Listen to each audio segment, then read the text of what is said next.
At Thanksgiving dinner, my daughter-in-law left a card on the table. Family trip. Clean the house before we're back. Even the nanny went along. I simply smiled.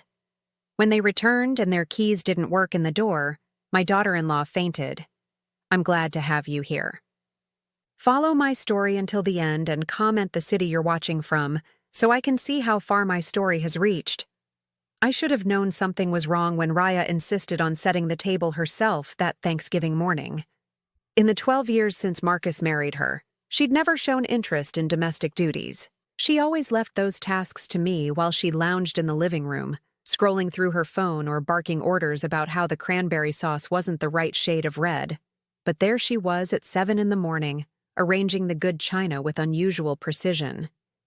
Her blonde hair was pulled back in a perfect bun, not a strand out of place, and she wore that cream-colored sweater that cost more than my monthly grocery budget.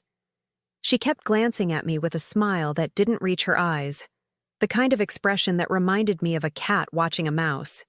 "Della, honey," she said in that sickly, sweet voice she used when she wanted something, "why don't you focus on the kitchen? I'll handle the dining room today." I nodded, wiping my hands on my apron. At 65, I'd learned to pick my battles with Raya. The kitchen was my domain anyway, where I felt most comfortable preparing the Thanksgiving feast I'd been making for decades. The same recipes my mother taught me, the same traditions I'd passed down to Marcus when he was small. The turkey was golden brown, the stuffing perfectly seasoned, and the sweet potato casserole bubbling in the oven just the way Marcus loved it. This was supposed to be my day, the one time of year when the whole family gathered in the house that had been my home for 43 years. The house where I'd raised Marcus after his father died, working 2 jobs to keep us afloat, sacrificing everything to give him the life he deserved. Marcus arrived first with the children, Emma, 10, and little Jake, 7. They ran to me with genuine excitement, their faces lighting up when they saw me. Emma hugged my waist tight. "Grandma Della, we missed you so much." Those moments made everything worthwhile. I held them close, breathing in their innocence, their pure love that asked for nothing in return. They didn't care that I wore the same dress I'd had for 5 years, or that my hands were rough from years of work. They just loved me. "I missed you too, sweetheart," I whispered into Emma's hair. "Go wash up. Dinner will be ready soon." Raya's parents arrived next, followed by Marcus's Uncle Tom and his wife, the house filled with chatter and laughter, the kind of warm chaos that reminded me why I loved the holidays. For a brief moment, I allowed myself to feel that familiar warmth of being surrounded by family. We gathered around the dining room table, the one I'd bought with my first Christmas bonus 20 years ago. Marcus sat at the head, looking handsome in his button-down shirt, though I noticed the stress lines around his eyes that hadn't been there when he was younger. Raya positioned herself to his right, her posture perfect, her smile radiant as she played the role of the perfect wife and mother. I took my usual seat, the one closest to the kitchen so I could jump up to refill dishes or grab forgotten items. It had become my designated spot over the years, though I couldn't remember exactly when that happened. "Before we say grace," Raya announced, her voice carrying that theatrical quality she used when she wanted to be the center of attention, "I have a little surprise for everyone." She reached under her chair and pulled out an envelope, cream-colored to match her sweater. Her fingers were perfectly manicured, a fresh French manicure that probably cost more than I spent on groceries in a week. "It's a family announcement," she continued, her smile growing wider. "Marcus and I have been planning something very special." My heart skipped. Were they expecting another baby? Moving closer? The possibilities raced through my mind as she opened the envelope with deliberate slowness, clearly enjoying the attention. She pulled out a card, expensive cardstock with elegant lettering, and held it up for everyone to see, but she was looking directly at me as she read it aloud. "Family vacation to Aruba. 10 days of sun, sand, and relaxation. We leave tomorrow morning, and we'll be back December 5th. The table erupted in excitement. Emma and Jake cheered. Uncle Tom congratulated Marcus on the generous gesture, and Raya's parents beamed with pride at their daughter's good fortune. But Raya wasn't finished. She reached into the envelope again and pulled out another card, this one smaller. Her eyes never left mine as she slid it across the table toward me. "And this one is for you, Della." My hands trembled slightly as I picked up the card. The silence around the table was deafening as I read the words printed in that same elegant script. House sitting duties. Deep clean all rooms. Organize closets. Tend to plants. Expected completion by December 5th. Thank you for your service. The word swam in front of my eyes. Service. Like I was hired help. Like I was the maid. Not the woman who had raised the man sitting at the head of this table. Not the grandmother of the children who were now looking at me with confusion. I don't understand, I whispered, my voice barely audible. Raya's smile turned predatory. Well, someone needs to take care of the house while we're gone. You don't mind, do you? I mean, you practically live here anyway, and it's not like you have anywhere else to be. The casual cruelty of her words hit me like a physical blow. Uncle Tom shifted uncomfortably in his seat. Raya's mother looked down at her plate. Even Marcus seemed stunned, though he said nothing to defend me. Even the babysitter is coming with us, Raya continued, her voice light and cheerful as if she were discussing the weather. The kids are so excited to have Sarah along. It'll be like one big happy family vacation. One big happy family. Without me. I looked around the table at the faces I'd known and loved for years. Some avoided my eyes. Others looked genuinely uncomfortable, but no one spoke up. No one said this was wrong. No one pointed out that I was being treated like hired help in my own home. Grandma Della? Emma's small voice cut through the silence. Aren't you coming with us? Raya answered before I could. Oh, sweetie, Grandma Della is too old for vacation. She'd much rather stay here and take care of the house. Wouldn't you, Della? The question hung in the air like a challenge. I could feel everyone waiting for my response, waiting to see if I would make a scene, if I would ruin their perfect Thanksgiving dinner. I forced my lips into what I hoped resembled a smile. Of course, I managed to say. I'll take good care of everything. But inside, something fundamental had broken. As the conversation moved on to vacation plans and travel arrangements, I sat there holding that card, reading those words over and over again. Thank you for your service. 43 years in this house. 43 years of sacrifice, of putting my family first, of swallowing my pride and my dreams to make sure they had everything they needed. And this was how I was repaid, with a house-sitting assignment while they paraded off to paradise with the babysitter. The rest of the dinner passed in a blur. I smiled when expected, nodded at appropriate moments, and cleared dishes like the good little servant they apparently thought I was. But something had awakened inside me, something that had been sleeping for far too long. As the family said their goodbyes and made their final vacation preparations, I retreated to the kitchen to clean up. The card lay on the counter where I'd left it, those elegant words mocking me in the overhead light. Thank you for your service, I read aloud to the empty room. The words tasted bitter on my tongue. But as I stood there, surrounded by dirty dishes and the remnants of a feast I'd prepared but barely enjoyed, a thought occurred to me. A thought that should have scared me, but instead filled me with something I hadn't felt in years. They had just made the biggest mistake of their lives. The house felt different the morning after they left. Not peaceful, I'd expected that, but hollow, like an abandoned theater where the last performance had ended badly. I stood in the kitchen, still in my robe, staring at the coffee maker as it gurgled to life. The sound seemed impossibly loud in the silence. They'd left at 5 in the morning, bags stuffed into Marcus's SUV like they were fleeing a crime scene. I'd watched from my bedroom window as Raya supervised the loading, pointing and directing while Marcus did the heavy lifting. Even little Jake had his own rolling suitcase, bright blue with superhero stickers. The babysitter, Sarah, had climbed into the front passenger seat, my traditional spot on family trips. Back when I was still considered family, Raya had knocked on my door before they left, not waiting for permission to enter. She'd stood in my doorway in her perfectly coordinated travel outfit, designer sunglasses perched on top of her head, even though the sun hadn't risen yet. Remember, I want the house spotless when we get back, she'd said, consulting a list on her phone. The master bedroom needs deep cleaning, and those guest room closets are a disaster. Oh, and the baseboards in the living room are dusty. I noticed yesterday. I'd nodded from my bed, pulling the covers up to my chin like a child hiding from monsters. She'd looked around my room then, taking in the modest furniture, the faded family photos on my dresser, the stack of library books on my nightstand. Her expression had been one of distaste, as if my very existence offended her.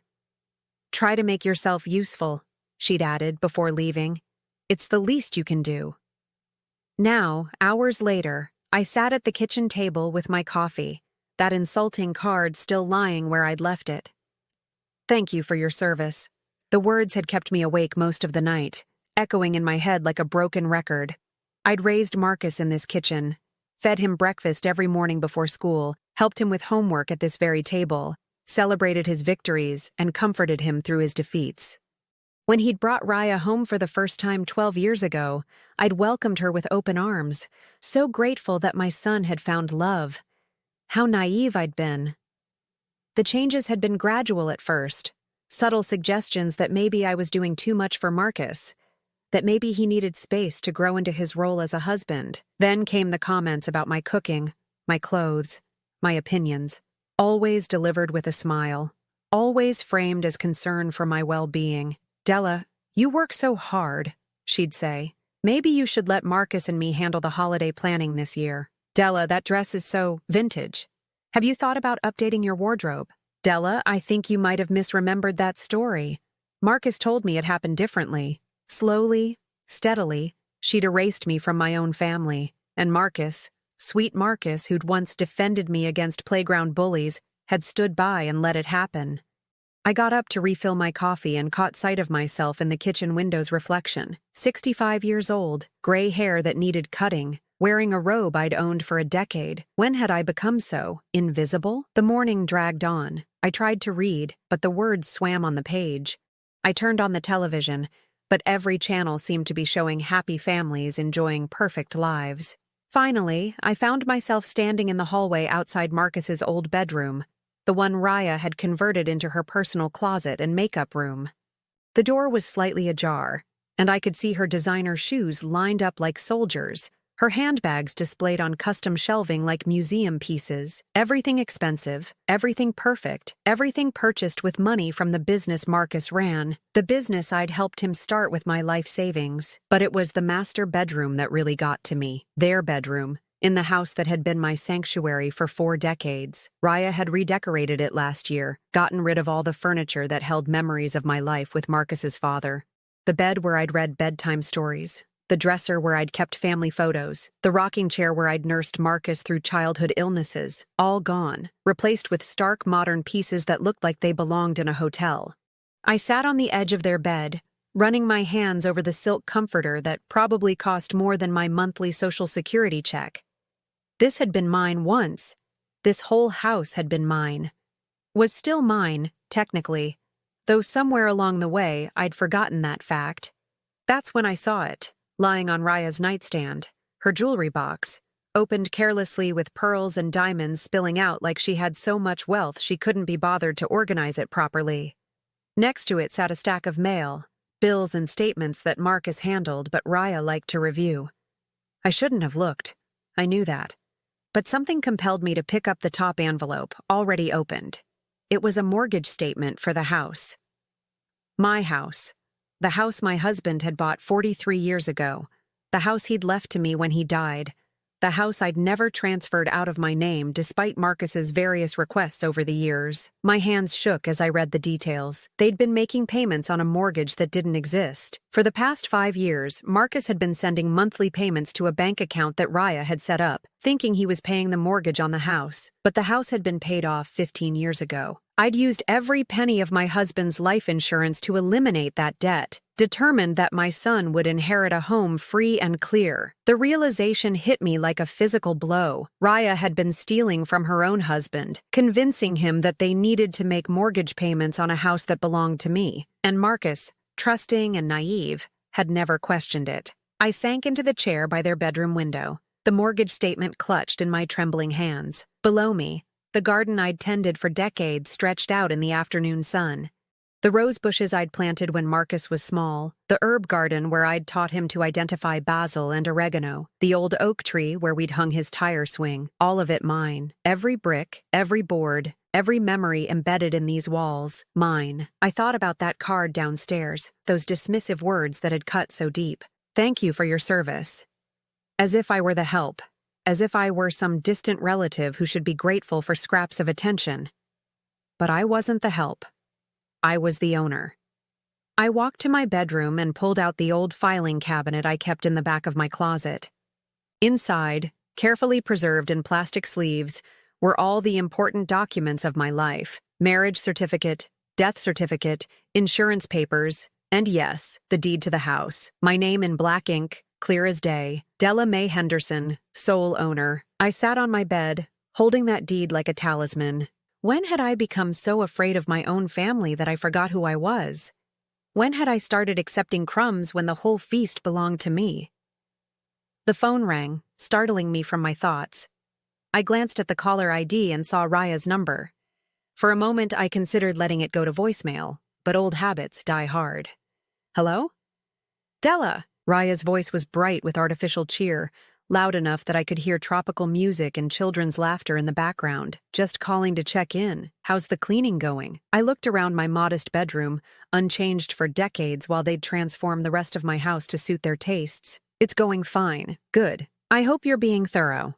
I left a more detailed list on the kitchen counter. Did you find it? I hadn't even looked. Yes, I found it. Wonderful.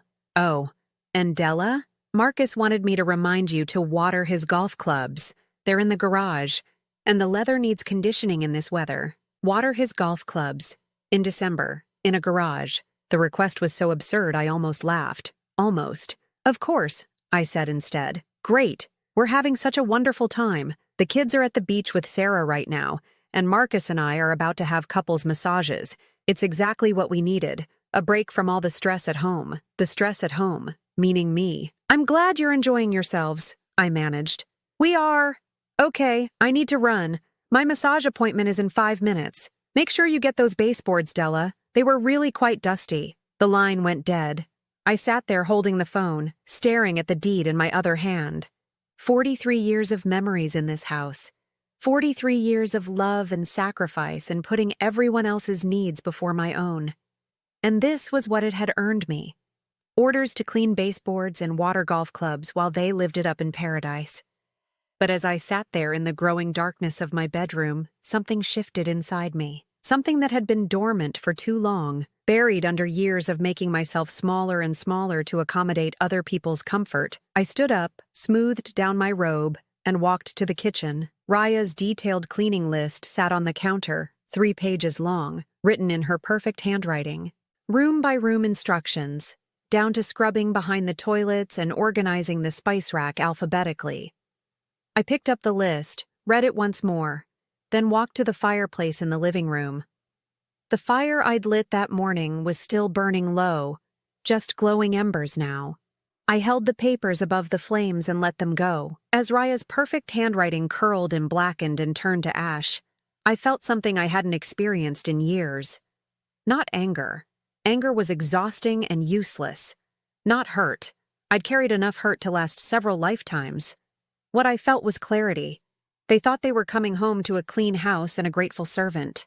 They were wrong on both counts. I called Harold Peterson first thing Monday morning. Harold had been our family lawyer for 28 years, handling everything from my husband's will to Marcus's business incorporation papers. His secretary, Mrs. Chen, recognized my voice immediately. Della, how lovely to hear from you. Harold's with a client, but I know he'll want to talk with you. Can you hold for just a moment? While I waited, I stared out the kitchen window at the garden. The morning frost had settled on the rose bushes, making everything look crystalline and new. It felt symbolic somehow, like the world was being reborn right before my eyes. Della! Harold's warm voice came through the phone. What a pleasant surprise. How are you, dear? I'm well, Harold. I need to ask you something important about the house. Of course. What's on your mind? I took a deep breath. If I wanted to change the locks on my property, legally speaking, what would I need to do? There was a pause. Well, as the property owner, you have every right to change locks, install security systems, whatever you feel is necessary. Is everything all right? Has there been a break-in? No break-in. but I want to make sure I understand my rights. Marcus and his family have been living here, but the deed is still in my name, correct? Absolutely. We discussed transferring it several times over the years, but you never signed the papers. The property remains entirely yours. Della, is something wrong? I could hear the concern in his voice. Harold had known me since Marcus was in high school. He'd seen me struggle through my husband's illness, watched me work multiple jobs to keep us afloat, witnessed my quiet strength through decades of challenges. Nothing's wrong, I said, and for the first time in years, I meant it. I'm just reclaiming what's mine. I see. Harold was quiet for a moment. Would you like me to prepare any documentation? Perhaps a formal notice of changes in living arrangements? That would be helpful. How quickly could you have something ready? I could have papers drawn up by tomorrow afternoon. But Della, are you sure about this? I know how much your family means to you. I looked around the kitchen. At the cabinet doors Raya had complained were outdated. At the countertops she'd said needed replacing. At the breakfast nook where she'd humiliated me just days ago. My family means everything to me, Harold. That's exactly why I'm doing this. After hanging up with Harold, I drove to town for the first time in months. I'd gotten into the habit of staying home, of making myself smaller and smaller to avoid Raya's criticisms about my appearance, my choices, my very existence, but today felt different. My first stop was Miller's Hardware, where old Pete Miller had been selling locks and keys for 40 years. He looked up from his newspaper when I walked in, his weathered face breaking into a genuine smile. Della Henderson! Haven't seen you in a dog's age. How have you been?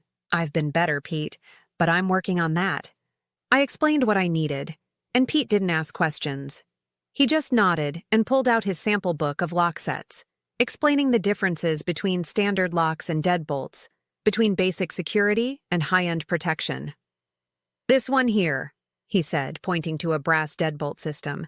This is what I'd put on my own house. Solid construction, pick-resistant, and it comes with 5 keys, so you can control who has access.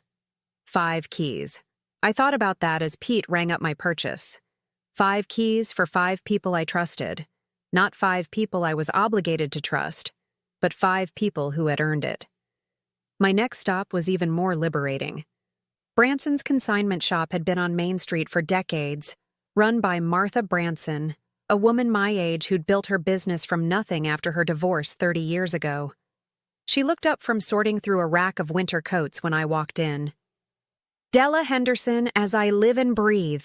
What brings you to my little corner of capitalism? I laughed, actually laughed, for the first time in weeks. I need to sell some furniture, Martha. Quite a bit of it, actually. Well, you've come to the right place. What kind of pieces are we talking about? I pulled out my phone and showed her the photos I'd taken that morning. Raya's precious living room set, the one she'd insisted on buying last year despite my protests about the cost. The formal dining room furniture that no one ever used except for company, because Raya said the kitchen table was too casual for proper meals.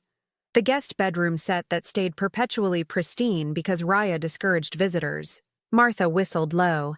This is high-end stuff, Della. Where did you get furniture like this? It was purchased for my house, but I've decided it doesn't suit me anymore. Martha's eyes sharpened.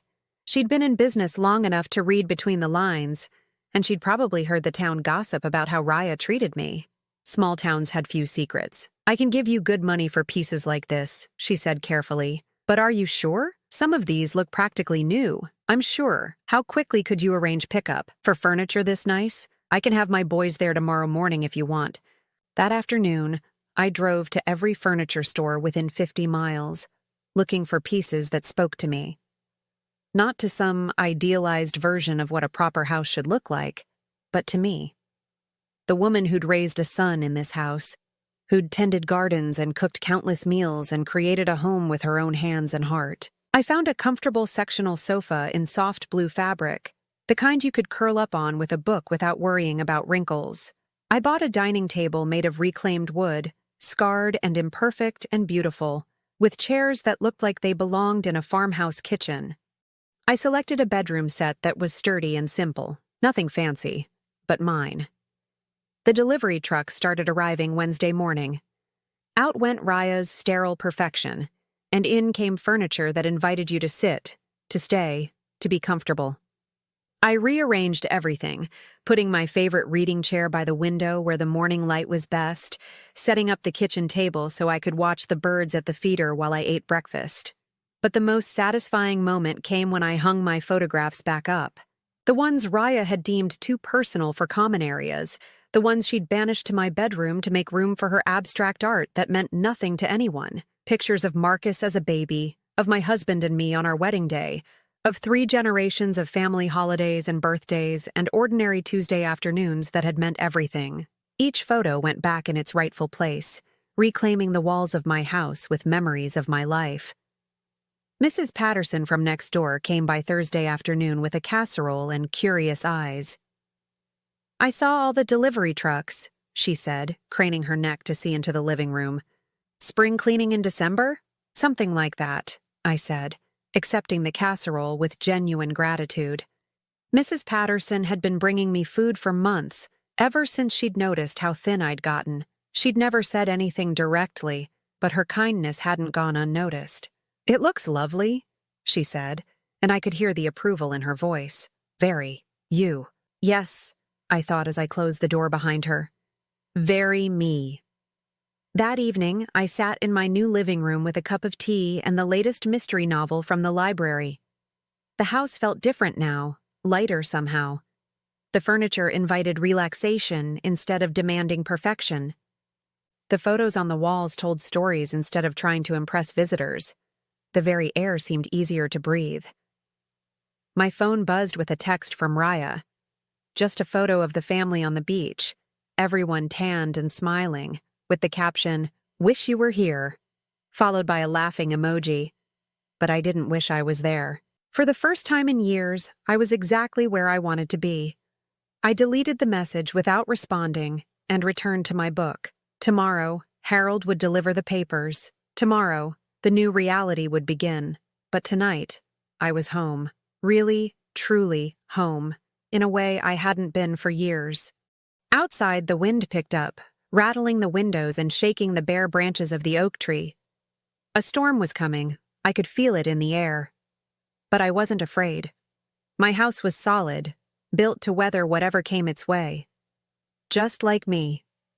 I settled deeper into my new sofa, pulled the soft throw blanket over my legs and smiled. Let the storm come. I was ready for it. I heard the car doors slamming at 10:37 on Sunday morning. From my position at the kitchen table, where I sat reading the newspaper with my second cup of coffee, I could see Marcus's SUV in the driveway through the window. They were back from paradise, tanned and rested, and probably expecting to find their house sparkling clean and their live-in servant grateful for their return. The front door handle rattled, then rattled again, more forcefully. "That's weird," I heard Marcus say, his voice muffled through the door. "My key's not working." "Try it again." Raya's voice was sharp with irritation. "Maybe you're using the wrong one." More rattling. The sound of keys jingling, of someone trying multiple keys in rapid succession. "None of them are working," Marcus said, and I could hear the confusion in his voice. "It's like the lock's been changed." "That's impossible," Raya snapped. "Who would change our locks?" There was silence for a moment, then the sound of footsteps on the porch, coming around toward the kitchen door. I stayed seated, calmly turning the page of the newspaper, though my heart was beating faster now. This was it, the moment of truth. The kitchen door handle turned, also locked, of course. "Mom," Marcus called, knocking on the door. "Mom, are you in there? The locks aren't working." I took a slow sip of my coffee, savoring the taste. Good coffee. The expensive kind I'd always wanted to try but had never bought because Raya complained about unnecessary expenses. I'd purchased it yesterday, along with fresh cream and real maple syrup for my pancakes, small luxuries that added up to a new way of living. "Mom!" The knocking was more insistent now. "Mom, can you hear me?" I folded the newspaper carefully and walked to the kitchen door. Through the glass panel, I could see them all crowded on the small porch. Marcus looking bewildered, Raya looking furious, the children confused and tired from their long flight, and Sarah the babysitter standing awkwardly to one side with her overnight bag. I unlocked the door and opened it just wide enough to see them clearly. "Hello," I said pleasantly. "How was your trip?" "Mom, thank God." Marcus stepped forward. "Something's wrong with the locks. None of our keys work, and— He stopped mid-sentence, his eyes widening as he looked past me into the kitchen. What happened to the furniture? I glanced back casually, as if seeing the room for the first time.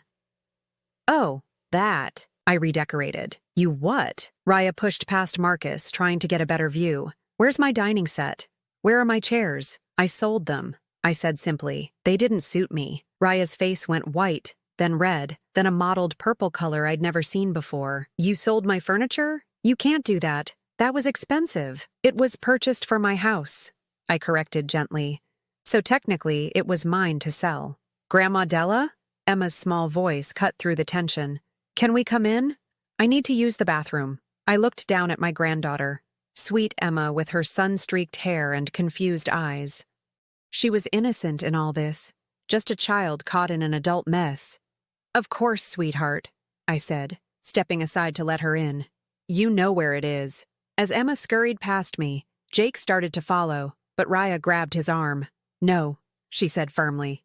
We all go in together. I raised an eyebrow. Actually, you don't all go in together.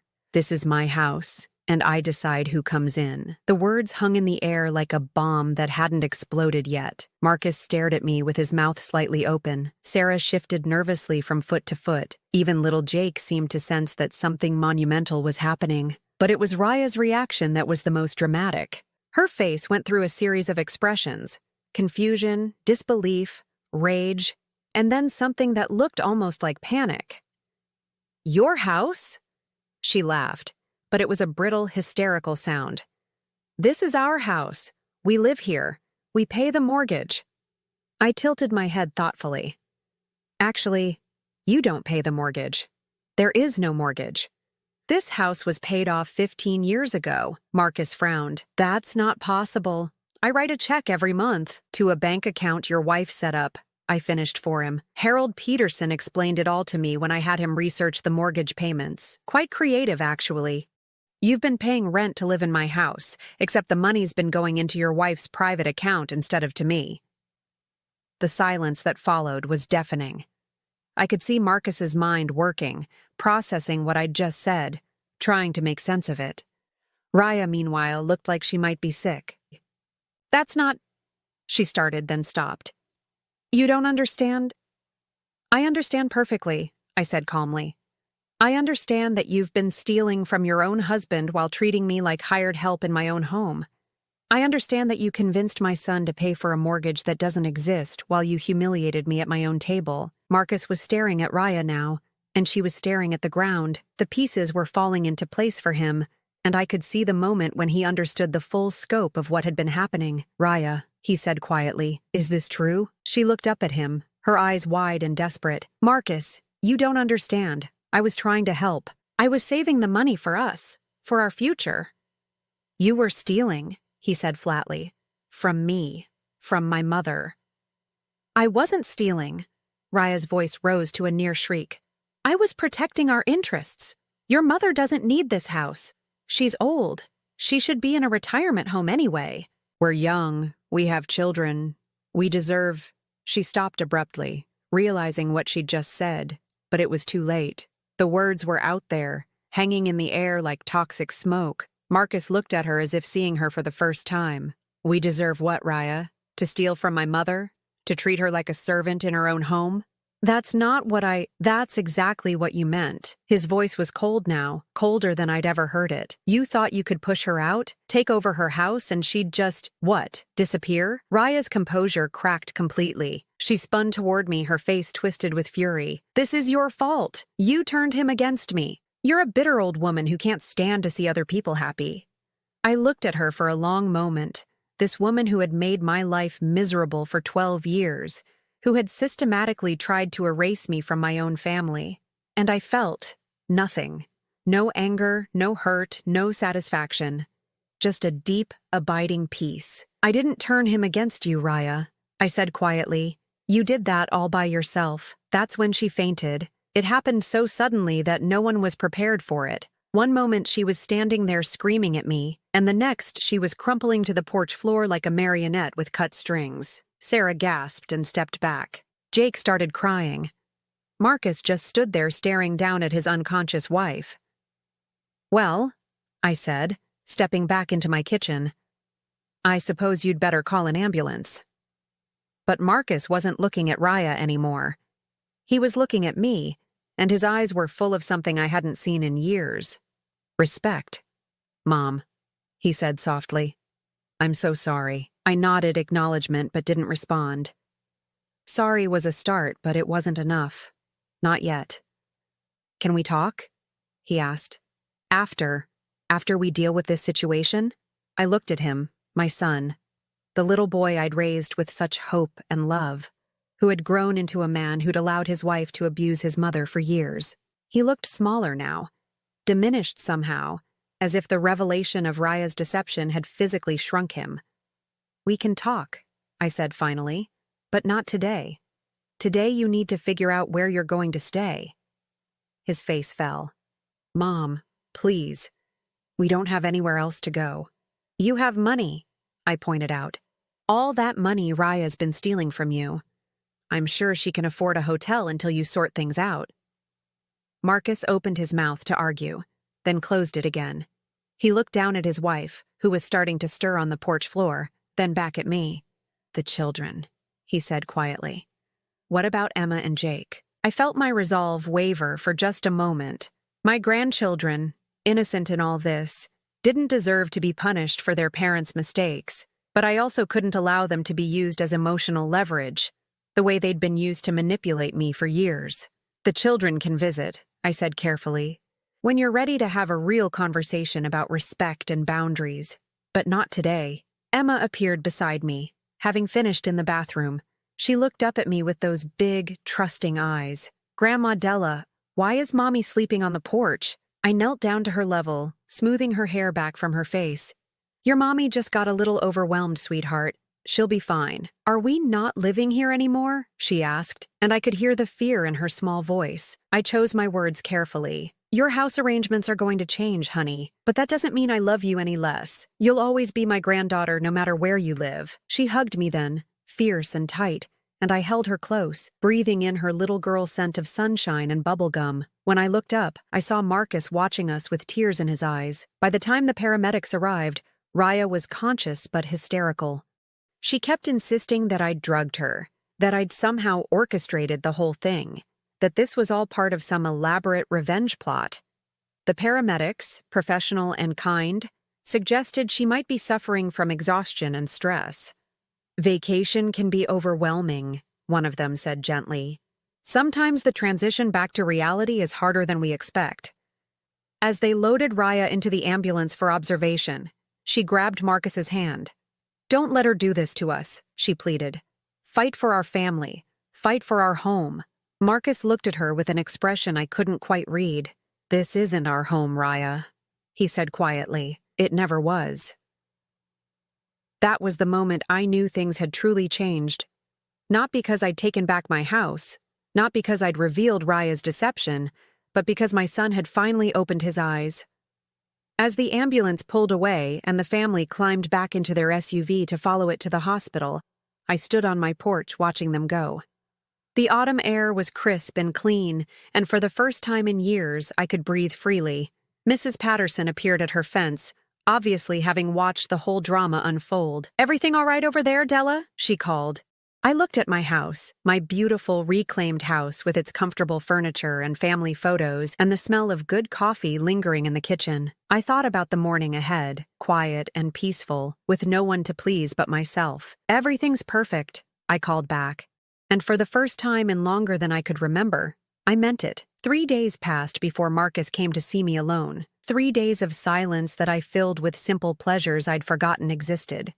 I read entire books without interruption, cooked meals I actually wanted to eat, and slept through the night without the low-level anxiety that had become my constant companion. On Wednesday evening, just as I was settling down with a cup of tea and the evening news, I heard his car in the driveway. This time there was no rattling of keys, no angry voices, just a gentle knock on my front door. When I opened it, Marcus stood there looking like he'd aged 5 years in 3 days. His clothes were wrinkled, his hair uncombed, and there were dark circles under his eyes that spoke of sleepless nights and difficult conversations. "Mom," he said quietly, "can we talk?" I stepped aside to let him in, noting how he paused in the doorway to take in the changes, the comfortable furniture, the family photos back on their walls, the general sense of a home that belonged to someone who actually lived there rather than someone trying to impress visitors. "It looks good," he said, and there was something in his voice that sounded almost like relief. "It looks like home."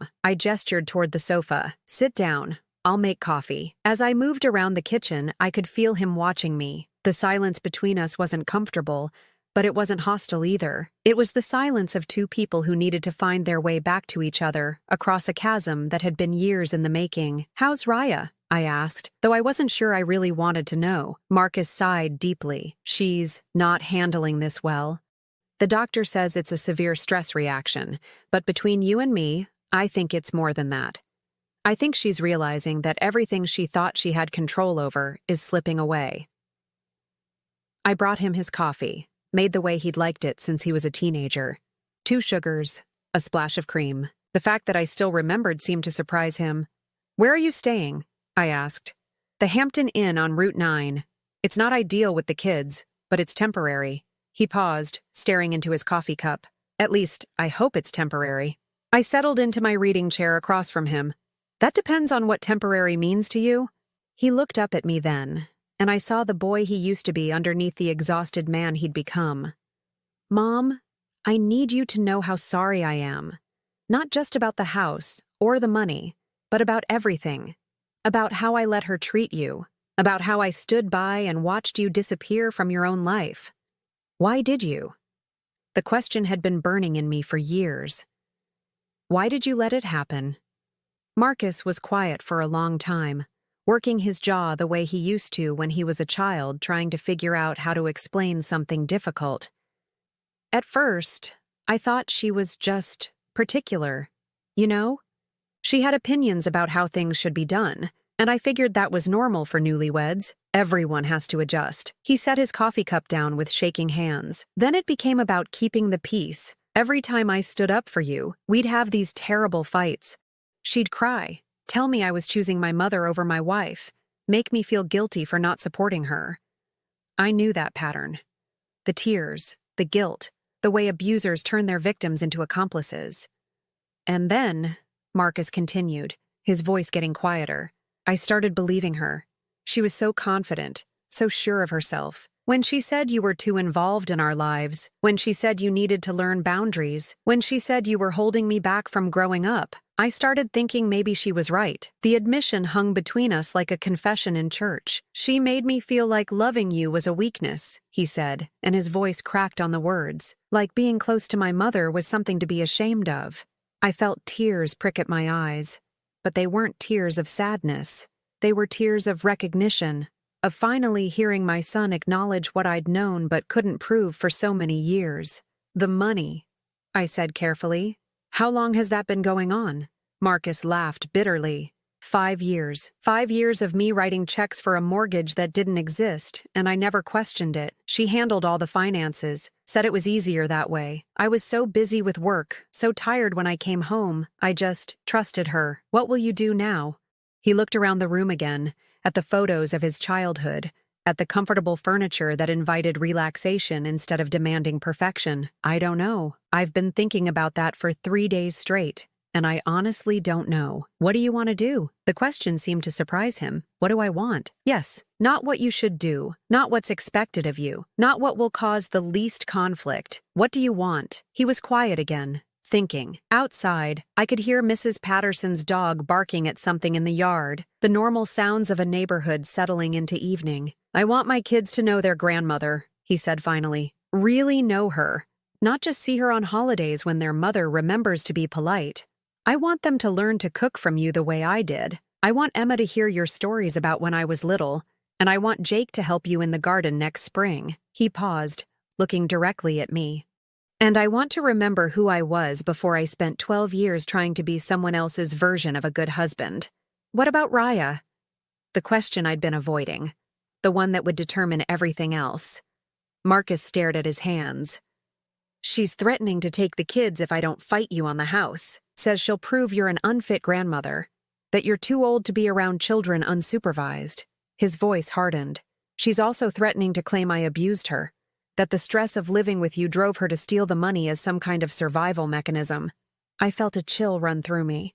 Do you think she'll follow through? I think Raya will do whatever she has to do to get what she wants. And what she wants is this house, your money, and complete control over the family narrative. He looked up at me with something that might have been resolve, but I'm not going to let her have any of those things. The simple statement carried more weight than a dozen apologies. What does that mean, practically speaking? I asked. It means I'm filing for divorce. It means I'm going to fight for custody of my children, and I'm going to make sure they know the truth about what happened here. It means I'm going to pay back every penny she stole, with interest, and I'm going to make sure everyone knows that this house belongs to you, and always has. I studied his face, looking for signs that he was just telling me what I wanted to hear. But what I saw was determination, the same stubborn streak that had gotten him through childhood challenges and helped him build his business. That won't be easy, I said. No, it won't. She's already started calling my business associates, telling them I've had some kind of breakdown. She's been on social media painting herself as the victim of elder abuse, claiming you've manipulated me into turning against her. He managed a weak smile. But you know what? I don't care anymore. I'm tired of living in fear of what she might do or say. We sat in comfortable silence for a while, sipping our coffee and processing everything that had been said. Finally, Marcus spoke again. Mom, I need to ask you something, and I need you to be honest with me. I nodded. Do you think you can forgive me? Not right away. I know I don't deserve that. But eventually? Do you think we can find our way back to each other? I looked at my son, this man who had hurt me so deeply, but who was finally trying to make it right. I thought about the years of small humiliations, the slow erosion of my place in his life, the way I'd been made to feel like an intruder in my own family. But I also thought about the little boy who used to climb into my bed during thunderstorms, who brought me dandelions from the yard like they were roses, who told everyone at school that his mom was the smartest person in the world. You're already forgiven, I said, and meant it.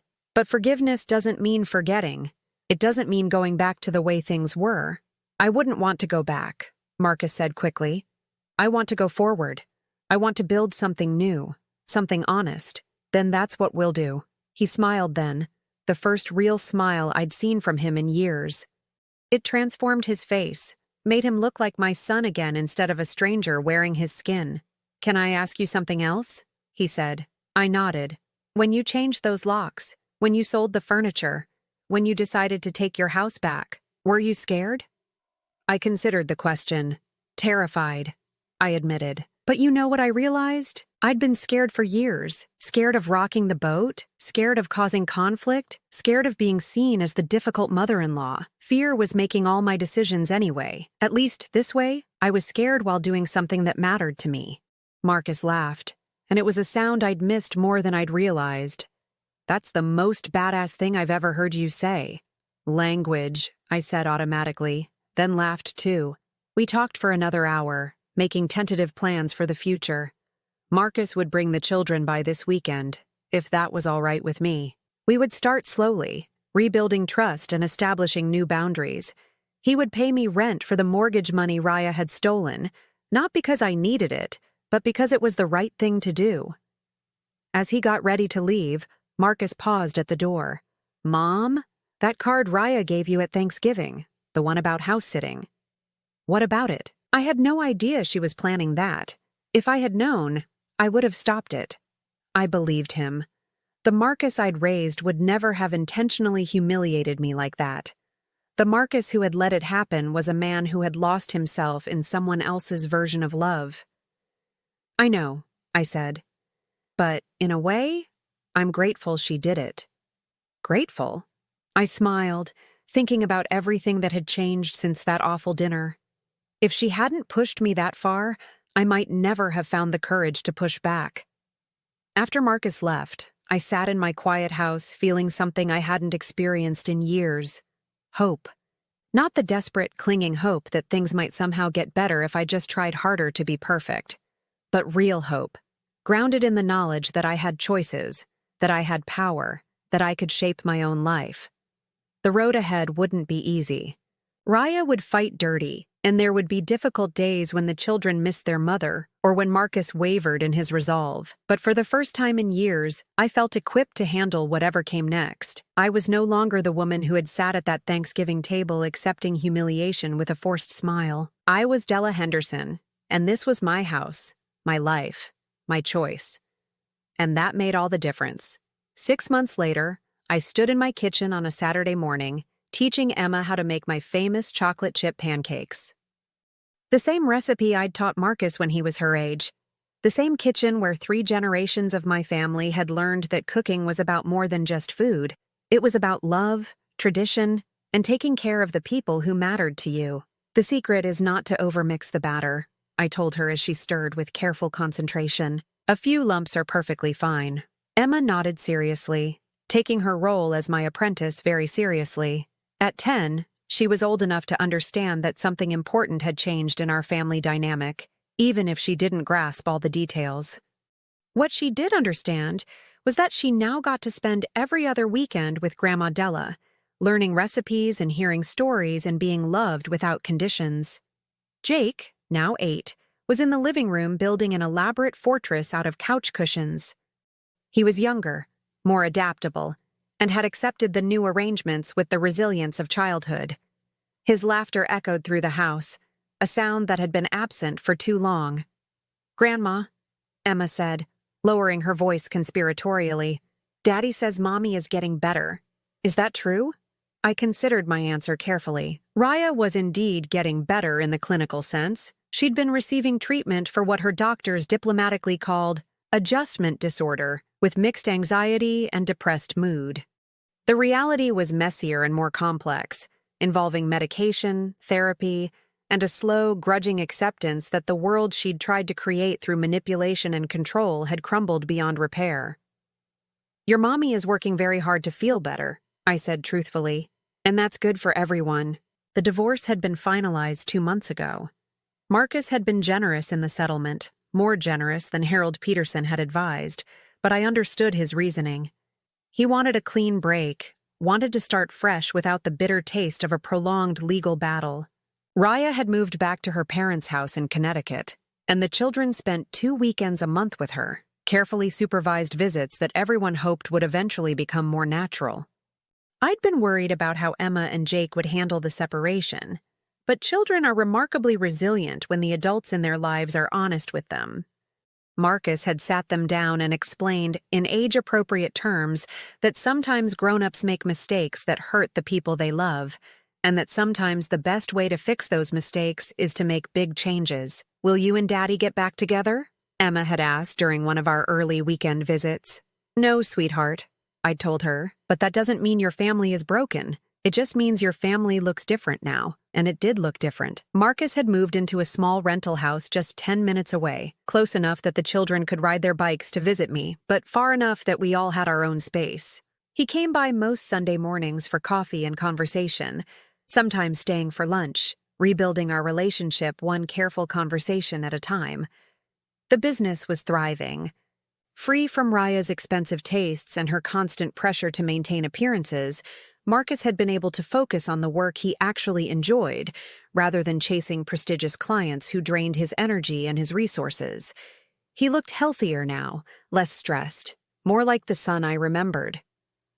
"Grandma Della," Jake's voice called from the living room, "can you come see my castle?" I wiped my hands on my apron and went to admire his architectural masterpiece. The entire living room had been transformed into an elaborate kingdom of cushions and blankets, with towers and bridges and secret passages that only an 8-year-old mind could envision. "This is magnificent," I said, and meant it. "Are you the king of this castle?" "No," Jake said solemnly. "You are. You're the queen, and Emma's the princess, and Daddy's the knight who protects us from dragons." I felt my throat tighten with emotion.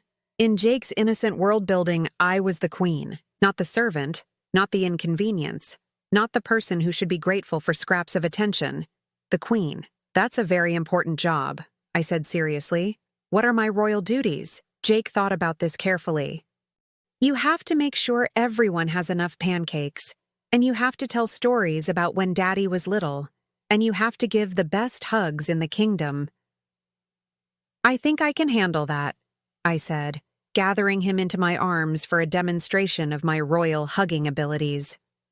The front door opened, and Marcus walked in carrying a bouquet of flowers from his garden, daffodils and tulips, the first blooms of spring. It had become his tradition, bringing me flowers every Sunday, a small gesture that meant more than he probably realized. "Something smells amazing in here," he said, hanging his jacket on the coat rack I'd moved back to its original position by the door. "Emma's making pancakes," I announced proudly. "She's becoming quite the chef." Emma beamed at the praise, flipping a pancake with the concentration of a surgeon. She'd inherited the family cooking gene, that same instinctive understanding of flavors and timing.